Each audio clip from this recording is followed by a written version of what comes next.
So later on, I am going to be showing off a book and also a scarf that cannot be cut in half. Oh, But first, we're going to go to your questions. I mean, frankly, what are you doing cutting scarves in half? Anyway, respect your wardrobe, Michael. Okay. Our first discovery though doesn't come from Michael. It comes from you guys. Here's one from Brian. Okay, bees, like honeybees, can be trained to recognize simple shapes, colors, odors, and landmarks and follow instructions and perform calculations based on a given input. So, can we train bees to simulate a universal Turing machine?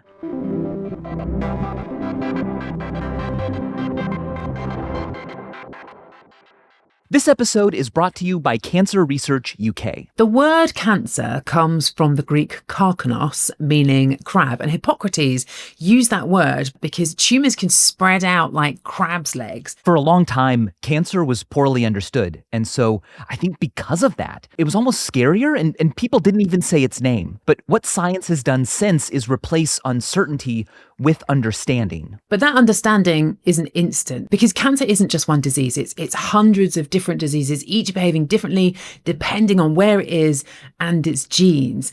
And that complexity is why progress in cancer research can feel like it's slow. But step by step, research is saving and improving lives. Now, that's why Cancer Research UK, the world's largest charitable funder of cancer research, supports work across more than 200 types of cancer, from the tiny changes inside cells that start the disease to better ways to spot it earlier and treat it more precisely. For more information about Cancer Research UK, their research and breakthroughs, and how you can support them, visit cancerresearchuk.org/the rest is science.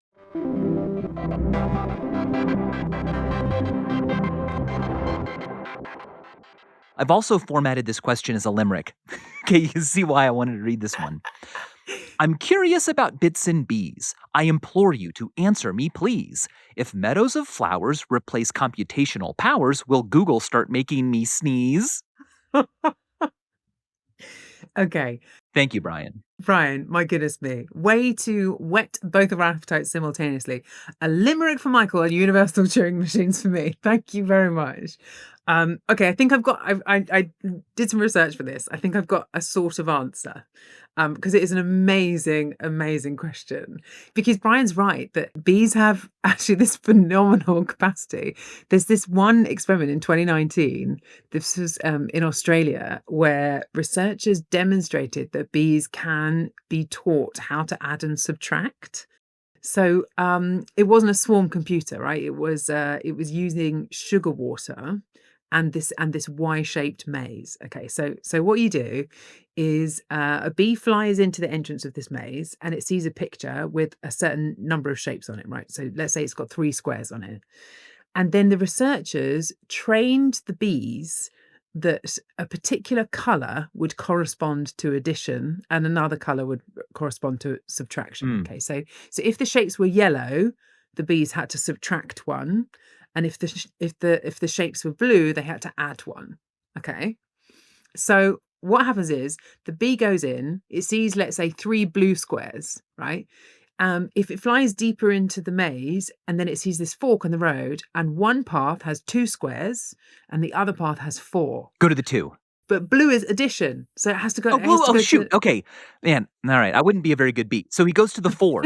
Got it. This is really sophisticated math. Isn't it? Yeah. I know. Isn't it?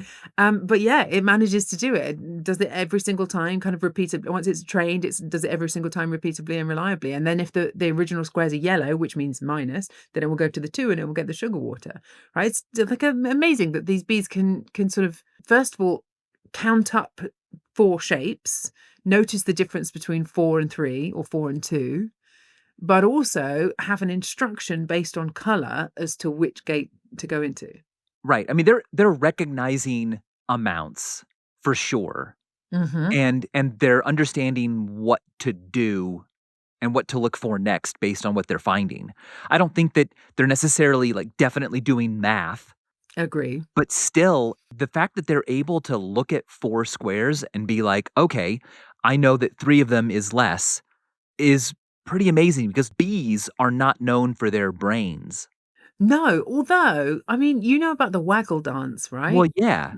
So this is a way that bees communicate the presence of pollen to each other.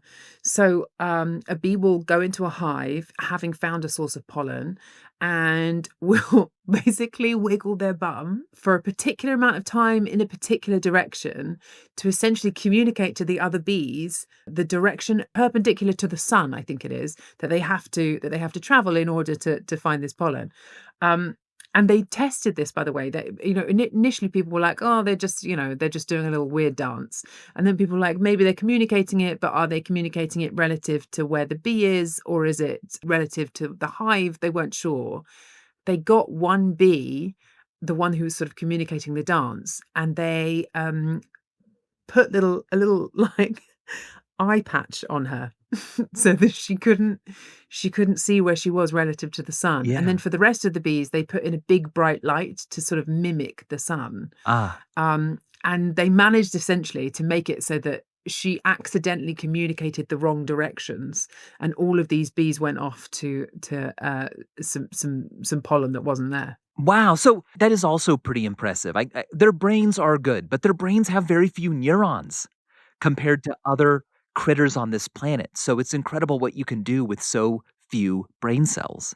Totally. So going back to this question and this idea of whether you can build a bee computer, right? Whether you can build a universal Turing machine. I should just say, for anyone who hasn't come across this phrase of a universal Turing machine, this is one of many of Turing's really great insights. So this is way before computers are invented.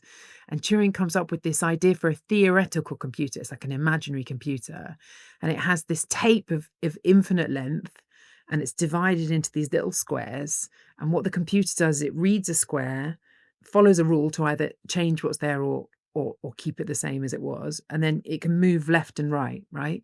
And the idea is that given enough time and infinite tape, then this imaginary computer can solve any mathematical problem.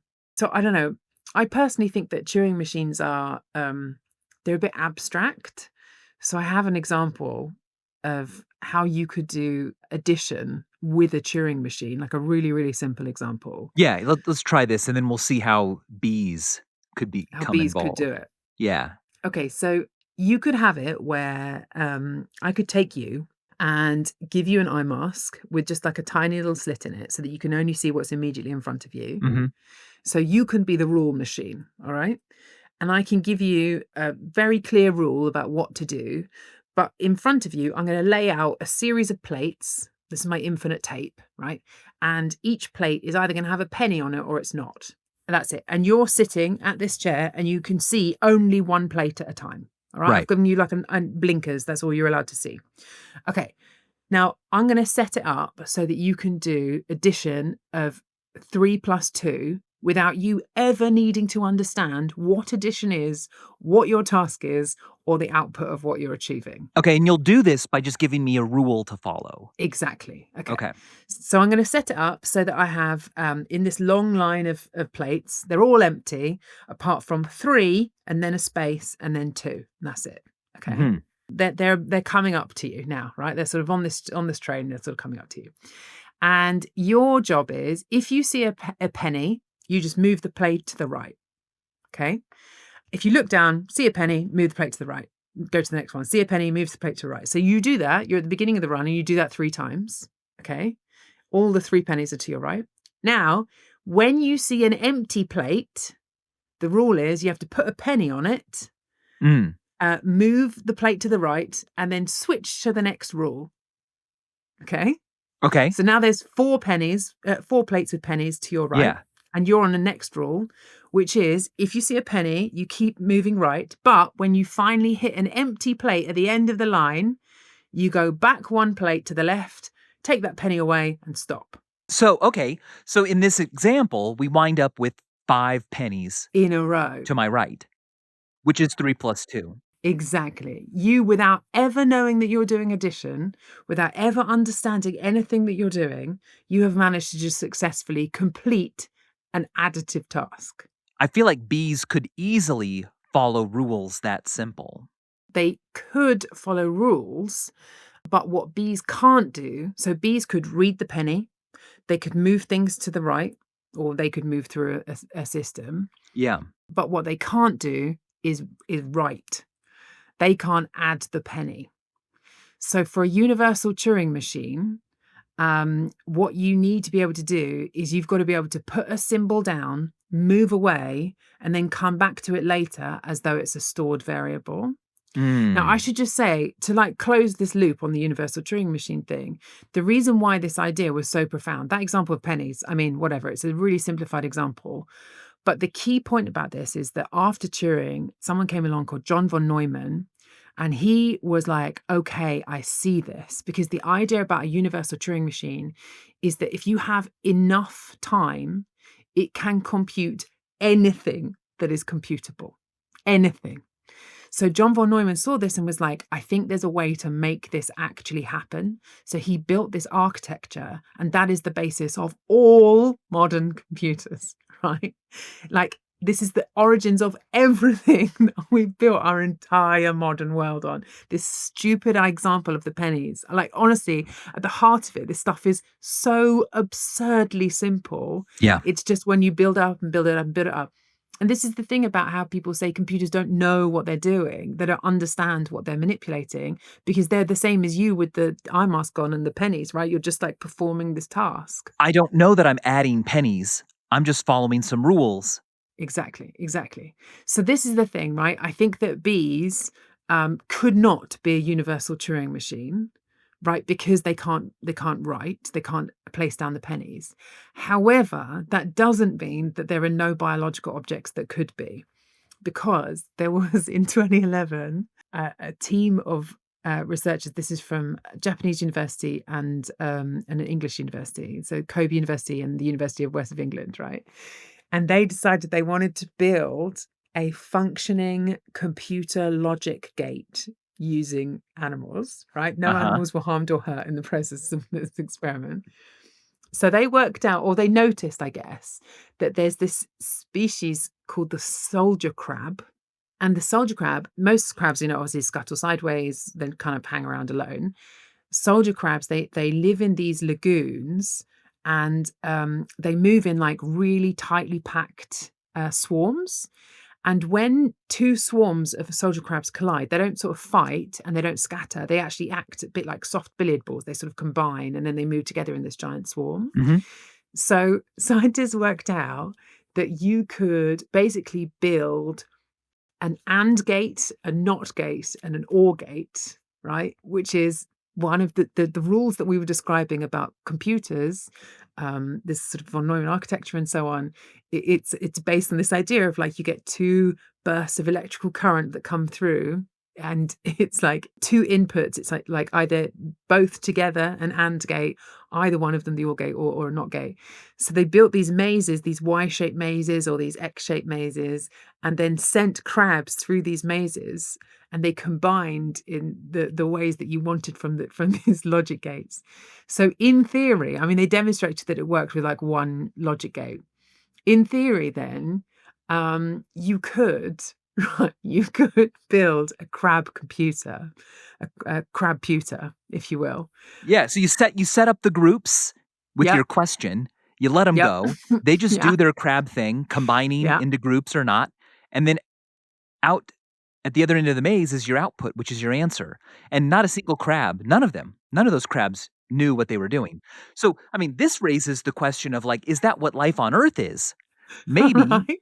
the original, bacterial mats were placed here in a specific position by aliens, and they're like, look, give it 5-6 billion years, we'll come back and we'll get our answer. And we are all, with our own psychologies, we're just following the rules the aliens knew would happen, and we're doing their homework for them. I mean, this is like a massive philosophical question of the ages. There's this giant debate that's going on about whether human brains are approximate Turing machines or not. Because the implication of that is that, are we actually computing everything? Is there something going on in our brains where it's just computation, and this feeling of consciousness, this feeling of being, is a direct result of computation? Or is there something else going on? Like, is this experience of being in this room, talking to you, feeling the light on my face, is that just computation? And at the base level of computation, the neurons have no idea what they're doing, or is there something extra, something sort of magical on top? I should tell you that I worked it out that, of course, if a byte requires 8 logic gates, right? A logic gate, by the way, required about 80 crabs in this experiment. Oh, So okay. Oh, that's good to know. if you were going to do like a 1 gigabyte iPhone update, you'd require 640 billion crabs. That's less than I expected. I thought the number would be some number name that no one ever says. I mean, It's in the billions for 1 gigabyte. for 1 gigabyte.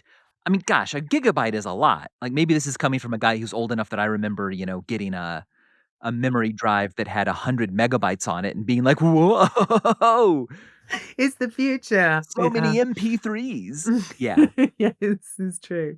This is true. But hey, who knows, right? Let's say in theory you got these billions and trillions and squillions of crabs, and then you put them in this setup and let them kind of compute stuff.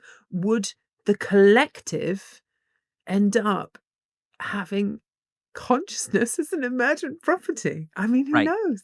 Well, I mean, this is a topic for a future episode because I've been thinking a Yeah. lot about it. Up until a week ago, I was very much like, yes, it must emerge somehow. You get a big enough complex thing and it's going to start thinking, "You know what? I'm feeling this and I'm doing Hmm. this. I exist. I have a self." And I'm starting to not believe that so much now. I'm starting to wonder if experiences, phenomenons like feelings are just part of the universe like electromagnetism and gravity. Yeah. Wait, are we talking about panpsychism here? Yeah, we are. Okay. All right. Okay. Okay. Stop what you're doing, everyone. We need to do an episode about psychics. Yeah, I don't feel like I'm ready yet for it, but I'm just feeling like when you really lay down what I believe and what I think we know well, there's only a few conclusions, and it just seems a lot more elegant. It doesn't mean it's true.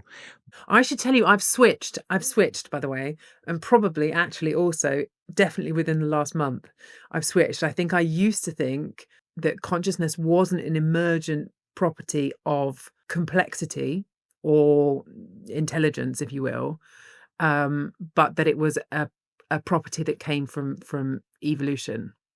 And Yeah. now I think I might change my mind. Yeah, I worked really hard for years on consciousness clearly came about through evolution. How is it fit? But the problem is I just don't think that it's fit.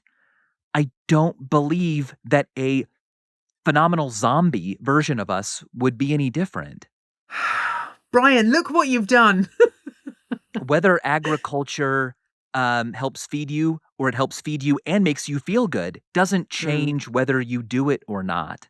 All right, we're going to park this one because there is I'm conscious that we've already gone through Turing machines, the evolution of consciousness, sort of infinite hard drives, and Brian just wanted to do a cute limerick. I know, Hannah, I was really shocked by where this went. I'm like, "Oh, she's gonna tell us a story about bees, and then, we'll move on to another question." And instead, you're like, "Why do I exist?" Should we go on to another question? Yeah, let's do it.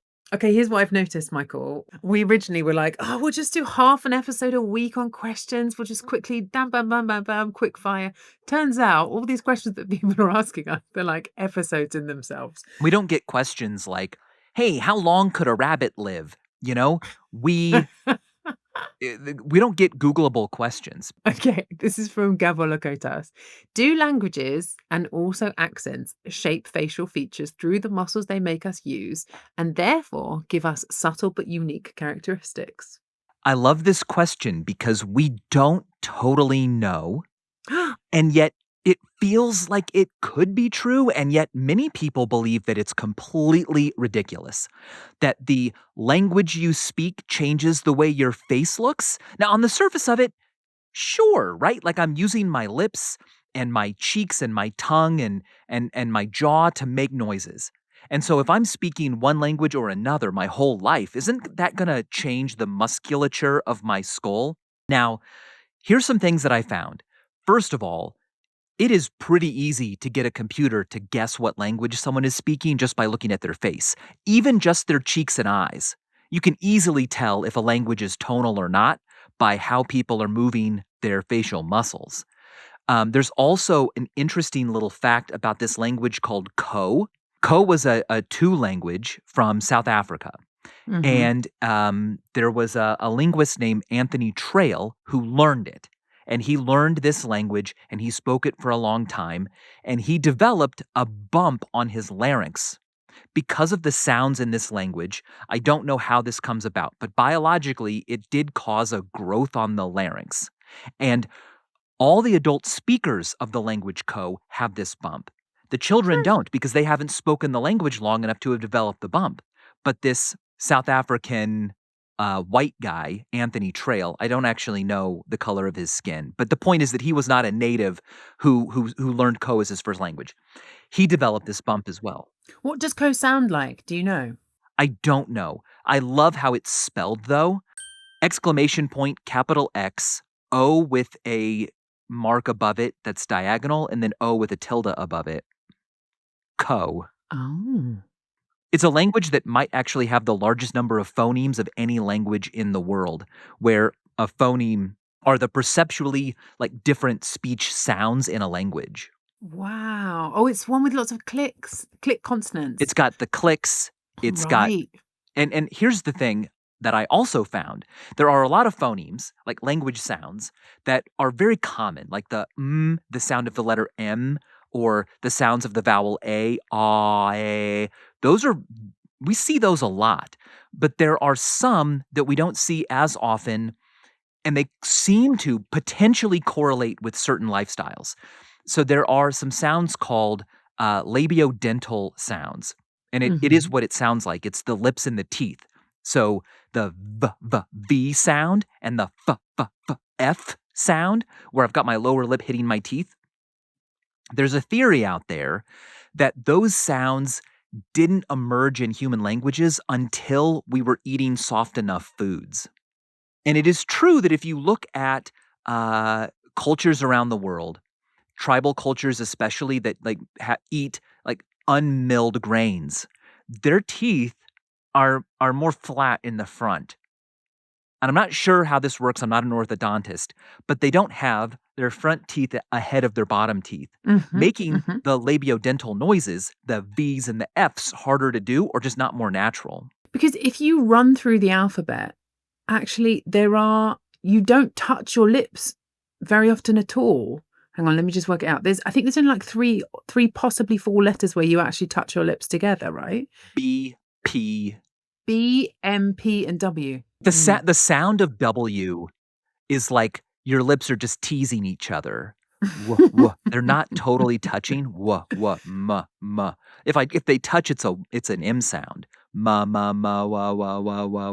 I found that very surprising when I learned that fact, because I think you sort of imagine that your lips are together all the time during speech, but actually it's a really small fraction of the letters that you're using. Oh man, there's even like a little riddle about this where it's like, what is different about these two sentences? And it's whether or not your lips touch during them. Anyway, I was really intrigued by this question, and I was amazed that I wasn't amazed, but I was even more interested when I found that we are kind of dancing around trying to answer the question, because I also feel like people, even in the mid 20th century, like in the 50s, their just faces looked different.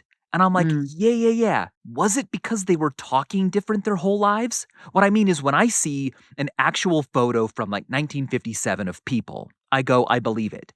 But when a really great art designer and costume and makeup department recreates the 50s and they use the exact camera that would have been used back then, I still feel like I look at it and I'm like, I can tell that those people aren't really from the 50s. So I latched onto this question and the research I found by going, I think maybe the facial musculature could have been different because their accents, their dialects were a little bit different. The words and the vocabulary they used day to day was different. As it turns out, maybe not. A lot of like researchers who actually are in this field say most of those facial differences purely come from grooming, style, and diet that changes Mhm. over time. But this is something that I want to do a lot more research on because it's a whole thing. The idea that you put Timothy Chalamet in a movie set in the past, and like no one believes that he's from the past because why? Mm. They say he's got iPhone face. They say his face looks like a face that has seen an iPhone.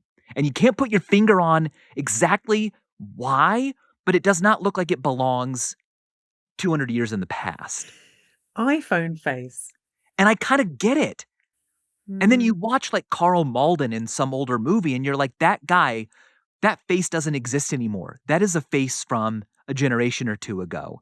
Now, I don't know what to make of all of these feelings and observations, but I think even language and what we say plays a role in it. Mm. I think you're right that it's like even if the world needs to do a lot more research to really be able to tell for sure, but I think mechanistically, I think I can see why this might be the case. I sort of believe that there's a path that might cause this. I think I found your riddle, by the way. Is it this one? When you say the word touch, your lips don't touch, but when you say the word separate, they do. The way it works is that you play this game with people where they just say words or you say words and you say whether they touch or not. You'll say, lemons touch, oranges don't touch. And the person tries to guess what the commonality is. Why do lemons touch? Is it because they're like acidic? And you're like, nope, that's not it. And they go, okay, what about bananas? And you're like, bananas touch. And they go, okay, what about what about doors? And you say doors don't touch. And they're trying to figure out the rule that separates the Mhm. touching from the not touching. And it turns out to be whether or not your lips touch when you say the word. And it takes, like, in some cases, hours for someone to figure it out. Usually they don't. Monkeys touch, but gorillas don't, that kind of Yes, thing. exactly. That's the game. It's a fun game to play with someone. Oh, this is gonna infuriate everybody who knows me over the course of the following week.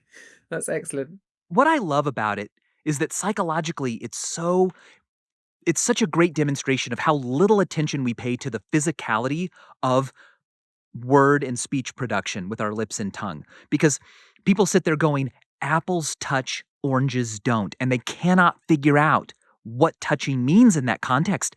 But if you know the rule, you're like, how do you not get it? It's so obvious.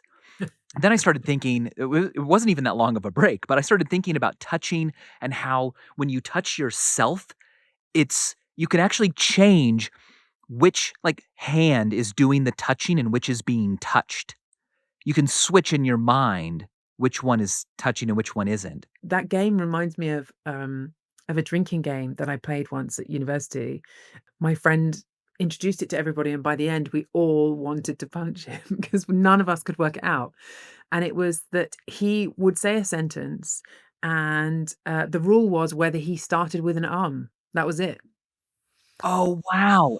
And I bet it took like all night. Honestly, all night. None of us noticed. It was honestly, it was infuriating. And I really noticed this actually that with all of my years of training of being I don't know, working on the BBC, I am so unbelievably sensitive to people starting sentences with so. Um, but I think almost nobody else in the world notices it. I know what you're talking about because there's a game called You Can't Say and I played it over Thanksgiving with my family. And also as like someone who presents a lot and writes scripts a lot, I'm very aware of what words I'm saying. And it Mm. was like trivially easy for me to not say certain words. But like everyone else in my family like struggled so much to not say or and I just was like, aren't you aware of it right before you say it? It's like, so I think Oh, these are all skills that you can learn. Just like once you know that touching means lips touching, you immediately get it and you hear it all the time during the game. yeah. I still say like too much, but hey, that's my Essex background. All right, let's see what you got for me today, Michael. Okay, well, I got a Hit me couple up. of things. One actually came from a viewer, and I wanted to talk with you about it. So, a listener named Michael Michael Rourke, who by the Mm, way makes it clear that he's a Michael and not a Mike, just like me. I've okay, never good. felt like a Mike. There's a guy I met. I'm not going to give too many details, but he calls me Mike, and I'm like, you don't know my soul at all, dude. Okay, I feel the same whenever anyone accidentally calls me Han.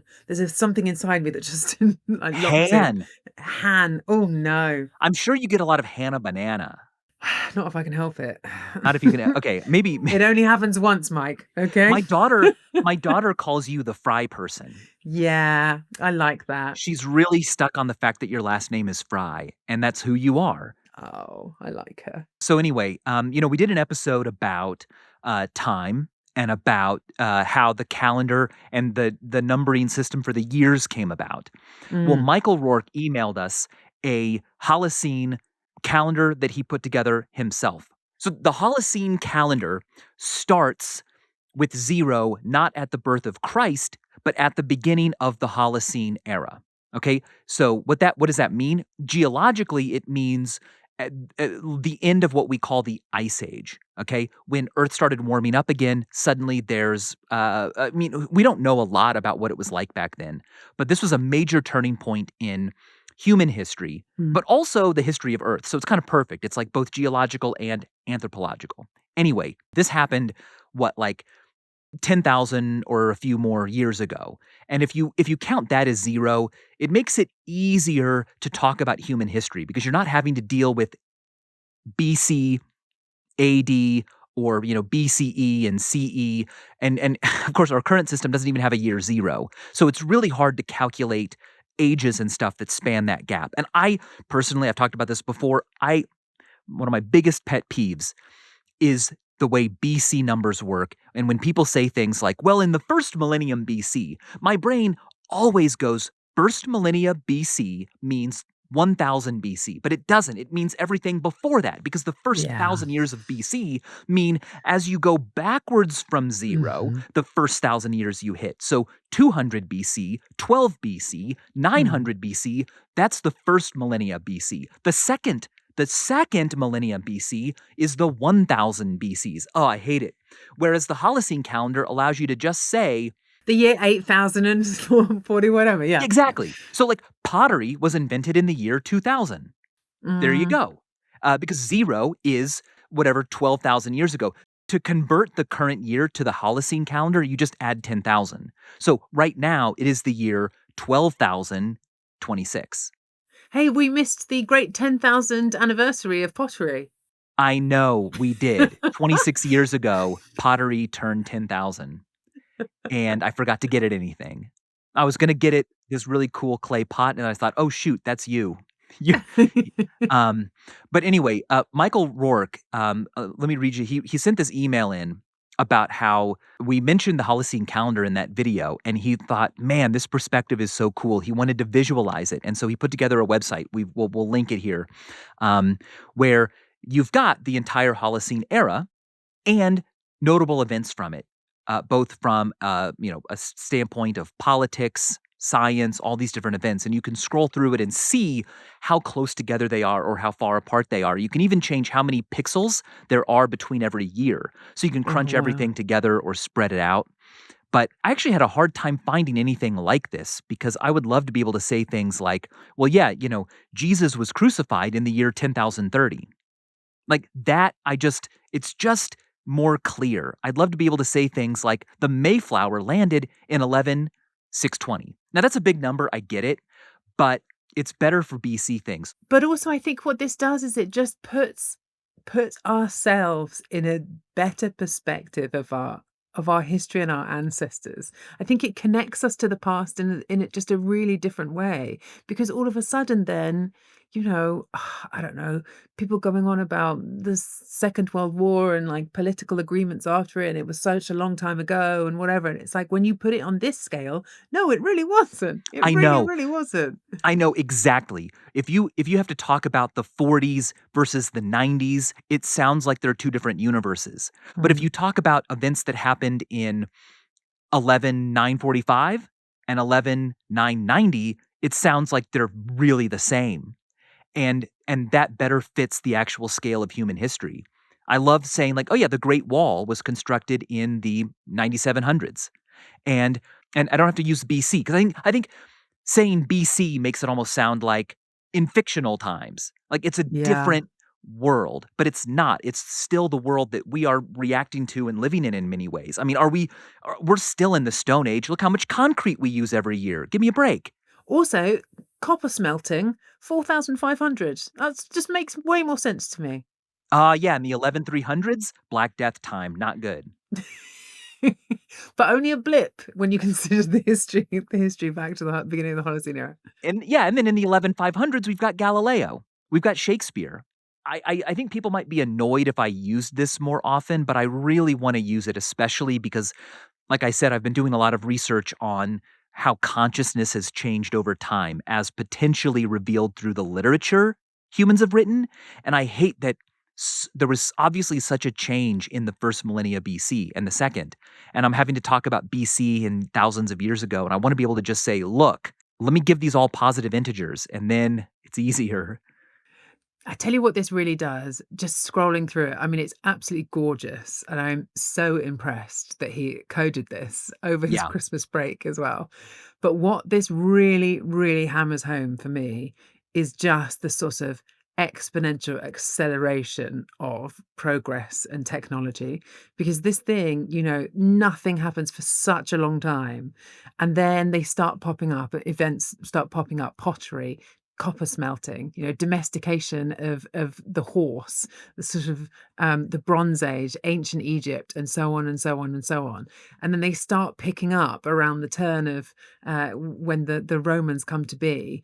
But then you get into the modern era, and it is like bam, bam, bam, bam, bam, bam, bam, bam, bam. I mean, absolutely constant. These extraordinary, extraordinary moments, civilization changing moments happening, literally all of the time. That's right. And it really makes me reflect on the difference between things happening and civilization relevant things happening. Because, of course, between the domestication of the dog and pottery, a lot of stuff happened. Mm. People lied to each other, they fell in love, they had children, they lost loved ones. But the stuff that makes it onto a timeline like this is the civilization technology-based stuff. It's pottery, it's the kings and the battles, it's the construction of stuff, it's the moon landing, it's vaccines. And of course, as those become more relevant to what it means to be human, we're like, oh, there's so many now. But gosh, imagine if you lived at the beginning of the Holocene where nothing ever happened. There were no moon landings. There was no AI. There was no Super Bowl every year. But it's like, wow, that's a very biased way of thinking. Yeah, because you're missing the heartbeats of individual human lives. And of course, Yeah. like writing only existed around 3000 BC. So there's a lot of prehistory here where the majority of humans lived that we just don't have records of. Writing has only been around since 3000 BC. We've only had written stuff for 5,000 Is years. that true? Yeah. So to put this in the Holocene calendar, we're talking about writing didn't exist until the 7000s. But humans had been around, living in settlements, participating in agriculture had been happening for 7,000 years before they were like, oh, dude, let's write down, how much oil you owe me. That's incredible. And from there, we see the emergence of history as we know it. That's what history is. It's written accounts. What about art? Did art, like the cave paintings, when were those? I mean, that's all the way through this, right? All the way through this, there were some forms of art in paintings Oh yeah, and I mean, art predates the Holocene. I mean, yeah. depending on how you define art, there's human-made artworks that seem to just exist for their aesthetic value potentially, long before the Ice Age even ended. I mean, humans were around, anatomically, behaviorally modern humans were around before the Ice Age ended. But Mm. as the Ice Age ended, it's pretty cool. I mean, so much of this is speculative, but it was quick. Ice melted. Glaciers retreated really quickly. Within 50 years, oceans rose to a point where it was like, okay, we've got to move our settlement. And that could have spawned agriculture. In fact, a lot of that rising sea level at that time could also explain ancient flood myths and where they came from, that they really were in oral traditions that they were being shared as like, oh, I've always heard that there was this flood, and that may have been true. Like Noah's Ark, for example. Noah's Ark, Gilgamesh, we see these Mm. flood myths all over the place, and they may have, when they were first written down, they may have been the results of a long, multi-millennia game of telephone. It reminded me of this book. I wanted to leave you with some things from this book. It's called If, and it's a great book for kids, actually, but it's good for everybody. A mind-bending new way at looking at big ideas and numbers.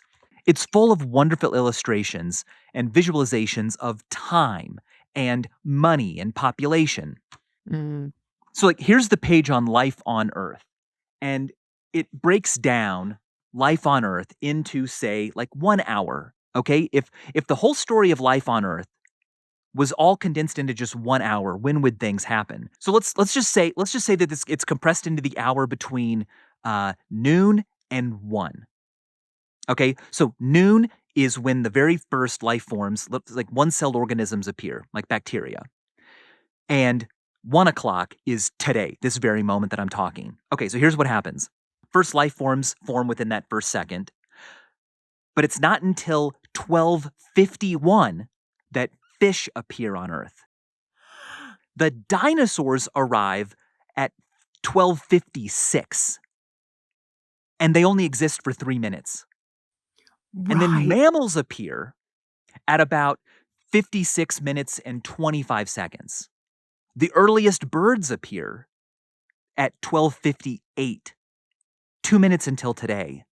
And modern humans, the ones that we're related to, that are like biologically and anatomically Mhm. modern, they show up at 1259 and 59.8 seconds. 2/10 No! of a second before right now. But hold on a second, that's still way before even the beginning of this calendar, right? Yes. Yes, I know. Wow. It's nothing. And then here's something that's not related to time. Well, it's not related to history so much as it's related to your life. There's a page about if your life was a pizza. Mm.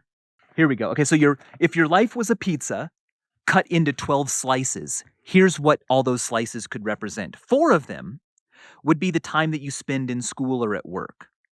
Another 4 of them would be the time that you spend getting ready to and sleeping. Getting ready to sleep and sleeping. So you spend 4 of your slices sleeping, 4 of them at work. That's already 8 of the 12.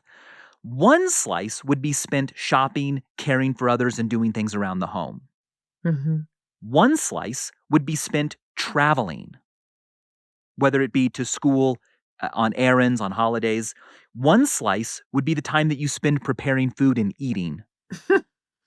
And that final 12th slice would be the time that you spend on leisure activities, whether that's recreation, exercise, games, surfing the internet. And that's your Wow. life as a pizza. That I mean, that really there's a book by Oliver Burke, 4,000 Weeks. Essentially Mm. says the average human life is 4,000 weeks long Yep. and talks about, how that should change your perspective of what you want to do with it, you know? I should check that out because I think It's about really that good. a lot. I think about 4,000 weeks means that I only get in my life 4,000 Saturdays. Yeah. Yeah. And then it starts shrinking as you start to say, well, but how many rainy Saturdays am I going to get? How many rainy Saturdays with my daughter am I going to get? Mhm. And the number becomes magnificently small. It really does. I think especially when you think about, let's say, if you have parents who are around, and you've left home already, once you start counting the number of times that you have left when you're going to get to spend really good time with them, really good quality time, exactly as you said, it's vanishingly, terrifyingly small. I know. It's a good exercise though, you know. I think it's so easy to go through life seeing the little bubble that you're in. But I think that stuff like this, like Michael has built, of understanding the context of your human life in the much bigger picture of who we are and where we've come from, how it's so much bigger than you. And then looking at things like your if book of understanding what you have for yourself in the context of what you have left. I think it's a really useful exercise to do. I know. It makes you think so many things like, gosh, if I spend a third of my life sleeping, which we all do, about a third of our life is spent sleeping, then I'm not 40. I'm 26. That's how much life experience I actually have. Are we counting the traveling time? I'm happy to keep the sleep bit. I just want to get rid of the traveling bit. That was the bit that was the most painful.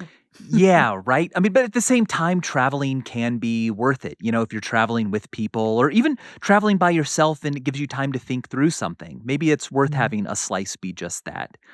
Not always. Depends what you do when you travel. Well, okay, everybody. I hope you enjoyed that mind expanding episode of Field Notes. Love doing Field Notes episodes with you, Michael. Always, always fun.